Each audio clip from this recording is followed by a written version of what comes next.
Assalamualaikum warahmatullahi wabarakatuh. Selamat pagi, siang, sore, malam kepada Bu Sarika selaku dosen pengampu mata kuliah Inteligensia Bisnis. Jadi di sini kami dari kelompok satu ingin mempresentasikan hasil dashboard yang telah kami buat. Jadi di sini nih datasetnya adalah sampel Superstore itu untuk evaluasi penjualan dan profitabilitas. Sebelum itu, izinkan kami untuk memperkenalkan diri terlebih dahulu. Pertama, ada saya sendiri, Relator Rika Fuza. Lalu ada rekan saya, Ahmad Ghazzi Faiz. Lalu ada Saka Saida Kurniawan, ada Muhammad Ragil Hardika yang sedang berhalangan hadir karena sakit, dan yang terakhir ada Gali Putrananda. Boleh di next.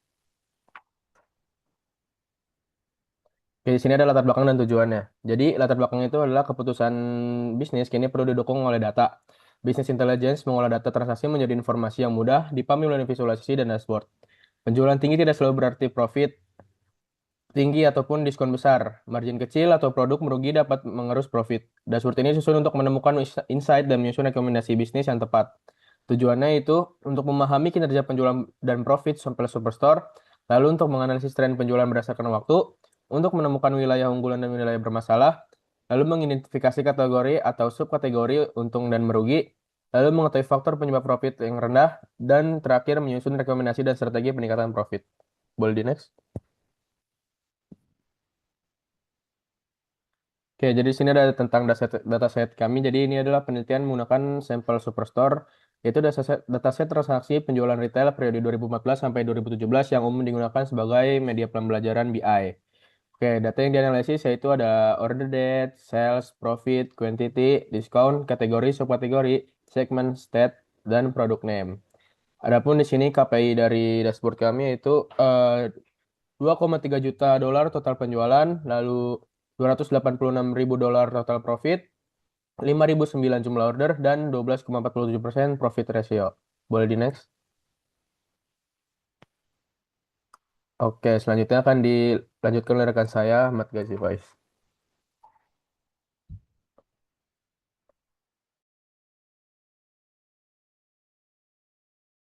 Oke, selanjutnya adalah metode analisis. Metode analisis ini kami memanfaatkan fitur visualisasi data pada aplikasi Tableau Desktop, ya, sehingga data dapat diolah menjadi berbagai grafik yang memudahkan proses identifikasi pola penjualan dan profit. Visualisasi kami yang kami gunakan adalah yang pertama ada tren penjualan, sales by region, profit by subkategori, discount fast profit, dan KPI dashboard.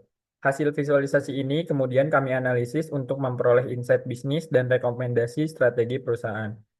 Selanjutnya, ini adalah tampilan dashboard yang sudah tadi saya jelaskan di awal. Di pojok kiri ada dashboard penjualan per bulan, pojok kanan sebelahnya ada penjualan per wilayah, di bawahnya ada diskon versus profit, di sampingnya ada profit per subkategori. Dan di atasnya ini ada KPI-nya yang sudah tadi dijelaskan oleh rekan saya. Ada profit, jumlah order, total profit, profit ratio, dan total penjualan. Dashboard ini kami gunakan menggunakan Tableau Public atau Tableau Desktop untuk memvisualisasikan data penjualan sehingga bisa memudahkan analisis dan pengambilan keputusan.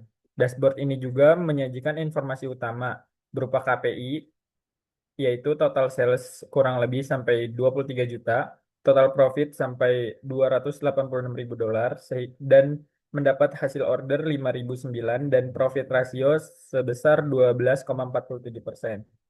Tren penjualan dari 2014 sampai 2017 berdasarkan wilayah, per- profit per kategori dan subkategori, serta hubungan antar diskon dan profit. Melalui visualisasi ini juga kami dapat dengan mudah mengidentifikasi performa penjualan, wilayah yang memerlukan perhatian produk yang paling menguntungkan, serta pengaruh diskon terhadap profit. Sehingga di sini ada visualisasi dari tren penjualan dari 2014 sampai 2017 yang sudah tadi saya sampaikan. Penjualan ini tumbuh dari 480.000 dolar menjadi 733.000 dolar dengan margin yang relatif stabil di sekitar 12,5%. Catatan insight-nya, pertumbuhan penjualan konsisten dari tahun ke tahun, margin keseluruhan stabil sekitar 12,5%. Lalu pertumbuhan tidak otomatis Tidak otomatis berarti profit ikut naik signifikan. Perlu dicek per kategori dan wilayah. Selanjutnya akan dilanjutkan oleh teman saya.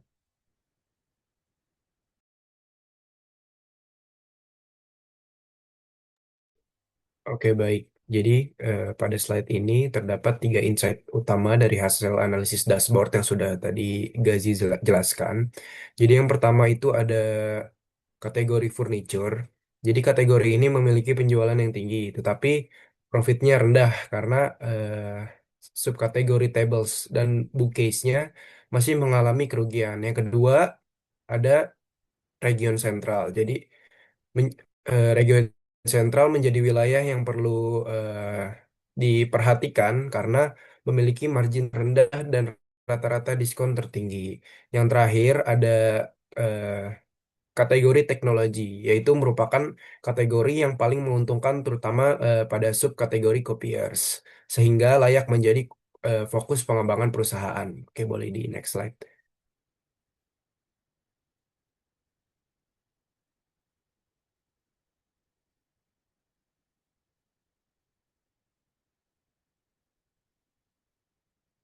Oke, selanjutnya di slide ini tunjukkan bahwa ada produk prioritas dan produk yang perlu dievaluasi. Untuk untuk meningkatkan profit, perusahaan sebaiknya memprioritaskan kategori teknologi dan off-price supplies, terutama pada produk seperti copiers, phones, and aksesoris dan paper. Dan juga blinders karena ini memberikan keuntungan yang tinggi. Sebaliknya beberapa produk seperti Cubify Cube X, 3D printer dan Lexmark MX 611D serta subkategori tables dan bookcase perlu dievaluasi karena terus menghasilkan kerugian. Boleh di next slide.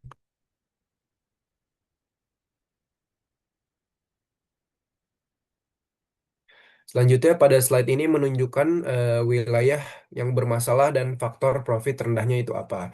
Jadi faktor yang menyebabkan profitnya rendah, Texas, wilayah dan faktor yang menyebabkan profit rendah itu Texas, Ohio, Pennsylvania, and Illinois itu menjadi wilayah dengan kerugian terbesar. Penyebab utamanya adalah diskon yang terlalu tinggi, margin furniture yang rendah, serta beberapa produk yang terus mengalami kerugian. Oleh karena itu, perusahaan perlu mengendalikan diskon dan mengevaluasi produk maupun wilayah yang kurang menguntungkan. Boleh di next slide. Selanjutnya akan dijelaskan oleh teman saya. Baik, terima kasih Gali. Selanjutnya ada rekomendasi bisnis yaitu langkah strategis berdasarkan temuan dashboard. Yaitu yang pertama ada batasi diskon maksimal 20%. Yang kedua ada perbaiki lini furniture agar berfokus pada tables dan bookcase, negosiasi ulang harga dan kurangi diskon.